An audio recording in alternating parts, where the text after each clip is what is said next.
안녕하세요. 7월 3일 수요일 굿모닝 뉴송을 시작하겠습니다. 오늘 본문은 제가 7장 1절 말씀을 읽겠습니다. 엘리사가 이르되 여호와의 말씀을 들을지어다. 여호와께서 이르시되 내일 이맘때에 사마리아 성문에서 고운 밀가루 한 스아를 한 세겔로 매매하고 보리 두 수아를 한 세겔로 매매하리라 하셨느니라. 아멘. 오늘 원포인트 말씀은요. 여호와의 말씀을 들어야 한다입니다. 여호와의 말씀을 들어야 한다. 예수님을 언제 믿게 되었습니까? 라고 제가 성도님들 또 새로 오신 분들에게 물을 때 가끔 이런 말씀을 하시는 분이 계세요. 어렸을 적에 중고등학교를 다닐 때 미션 스쿨을 다니게 되었습니다. 이런 말씀을 하시는 분이 많이 계십니다. 그 당시에는 채플이 너무 싫고 또 성경 과목 배우는 것이 시간이 아깝고 그랬는데 나중에는 그때 당시에 드렸던 예배와 말씀의 내용들이 씨앗이 되어서 지금 예수 믿고 신앙생활합니다 라고 하는 그런 믿음의 고백을 드리는 분들이 종종 있습니다. 미션스쿨의 좋은 열매들이 아닌가라는 생각이 들어요. 물론 어떻게 보면 반강제적인 그런 방법이죠. 채플에 앉혀놓고 성경 수업 듣게 하고 그런 강제적인 방법이긴 하지만 그것보다 더 중요한 것은 말씀을 가까이 하는 사람들이 그 말씀의 능력을 경험하게 된다라는 거죠.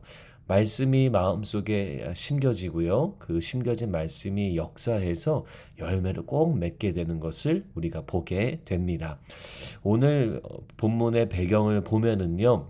아람 왕 벤하닷이 사마리아를 애워싸는 일들이 생겼습니다. 오랜 기간 동안 진행되다 보니까 이 사마리아가 이 군사들로부터 둘러싸게 돼서 보급로가 차단되고 보급로가 차단되면 이제 먹을 것이 이제 성 내에서 떨어지게 되는 거죠.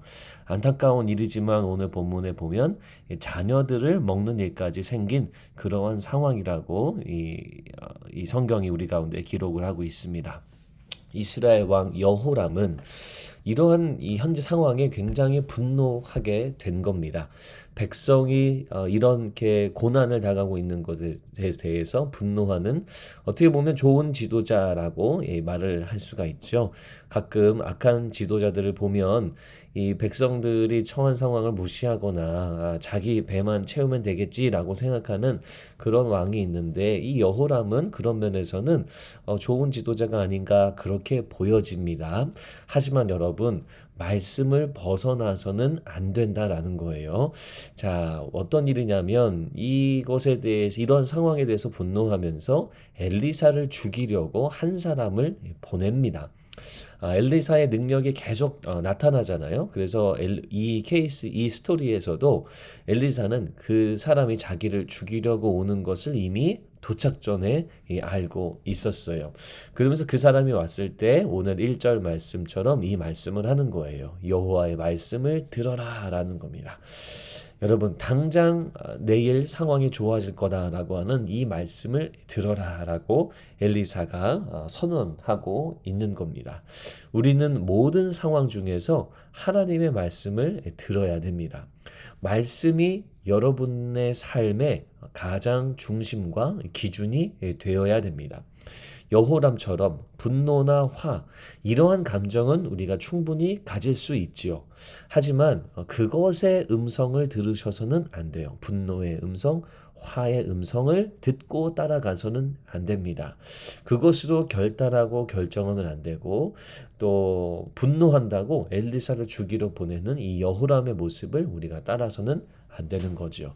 여러분들의 삶의 중심은 바로 하나님 말씀만이 되어야 됩니다. 왜냐하면 말씀이 하나님 그 자체를 계시하고 있고 나타내고 있기 때문입니다. 말씀 앞에 머무르게 되면 아주 오래전 일이어도 그 말씀의 씨앗이 열매 맺혀서 다시 교회로 나오고 신앙을 갖게 될 많은 우리 믿음의 성도들처럼 말씀의 능력이 있어서 우리의 삶을 붙들고 우리를 바른 길로 인도한다라는 거죠. 모든 성경은 하나님의 감동으로 된 것으로 교훈과 책망과 바르게 함과 의로 교육하기에 유익하다라고 디모데 후서가 말하고 있습니다. 말씀만이 우리를 바른 길로 인도하고 말씀만이 옳은 결정을 내리도록 인도하는 거죠. 만약에 이 여호람의 명령대로 이 사람이 엘리사를 죽게 했다면 그 이스라엘 백성들이 겪고 있었던 고난이 하루아침에 끝날 일이 없었을 겁니다. 하지만 여호와의 말씀을 들어라 라고 하는 이 엘리사의 선포처럼 하나님의 역사가 엘리사를 통해 이루어지게 되고, 그래야 하나님 말씀을 듣는 자들이 올바른 선언을 하게 되는 그런 일들이 생기게 되는 거죠. 사랑하는 성도 여러분, 감정의 말씀을 들으시겠습니까? 하나님의 말씀을 들으시겠습니까? 오늘 원포인트 말씀, 여호와의 말씀을 들어야 한다. 여러분 꼭 기억하셔서 우리 엘리사처럼 하나님의 음성에 귀를 기울이고 하나님 말씀대로 사는 우리가 되었으면 좋겠습니다. 말씀이 우리를 살리고 말씀이 우리를 가장 바른 길로 인도합니다. 말씀으로 승리하시는 귀한 수요일 되시기를 주님의 이름으로 축복합니다. 내일은 이 줄라이 4th 독립기념일이죠. 굿모닝 육성은 그대로 저희가 제공해드리고 새벽 예배는 가정에서 드리게 되니까요. 참고해 주시기를 바랍니다. 기도하겠습니다. 하나님, 엘리사처럼 늘 하나님 말씀을 듣고 말씀대로 살아가는 우리가 되도록 인도하시고 이끌어 주시옵소서. 말씀으로 우리가 가야 할 길을 보여주시고 말씀대로 사는 믿음을 우리 가운데 허락해 주시옵소서. 감사합니다. 예수님 이름으로 기도합니다. 아멘.